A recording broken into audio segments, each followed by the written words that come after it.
দেশের প্রান্তিক জনগোষ্ঠী সবচেয়ে বেশি বৈষম্যের শিকার। তাদের বৈষম্য দূর করার তাগিদ দিয়েছেন সেন্টার ফর পলিসি ডায়ালগ সিপিডির প্রতিষ্ঠাতা অধ্যাপক রেহমান সোবহান।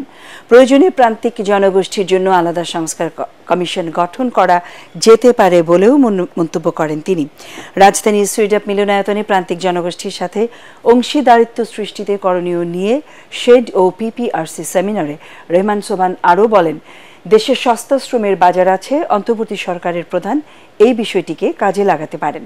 ভূমিহীনদের জন্য ভূমি কমিশনকে কাজ করতে হবে জানিয়ে পিপিআরসি নির্বাহী পরিচালক হোসেন জিল্লুর রহমান বলেন, সমাজের ন্যায্যতা নিশ্চিত করে সংস্কার করতে হবে।